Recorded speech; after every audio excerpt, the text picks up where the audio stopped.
জাতীয় পরিচয়পত্র সংশোধন সংক্রান্ত যে আবেদনগুলো দীর্ঘদিন ধরে ঝুলে আছে সেগুলো দ্রুত নিষ্পত্তি করার জন্য মাঠ কর্মকর্তাদের আলটিমেটাম দিয়েছে নির্বাচন কমিশন ইসি।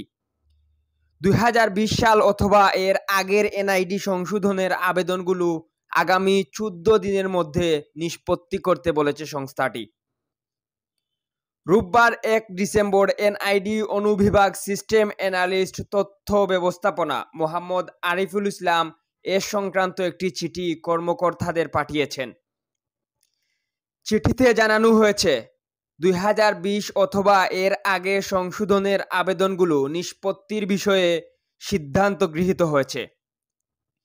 এই সিদ্ধান্তগুলি বাস্তবায়নের জন্য সংশ্লিষ্ট সবাইকে নির্দেশক্রমে অনুরোধ করা হলো।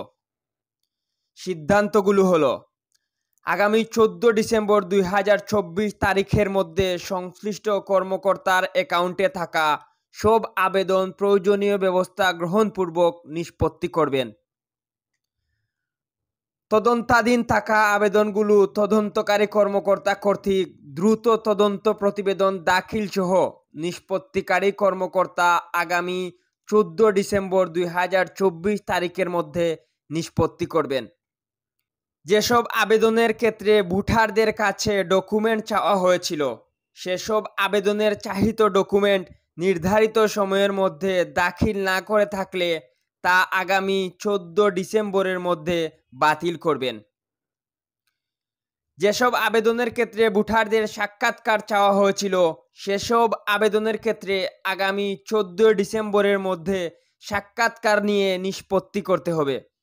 যদি ভোটার সাক্ষাৎকারের জন্য না আসে তাহলে বাতিল করে নিষ্পত্তি করতে হবে। ২০২০ সালের ৩১ ডিসেম্বর অথবা এর আগের যেসব আবেদন পরবর্তীতে ক্যাটাগরি করা হয়েছে সেই আবেদনগুলো আগামী ১৪ ডিসেম্বরের মধ্যে সম্পন্ন অথবা নিষ্পত্তি করতে হবে।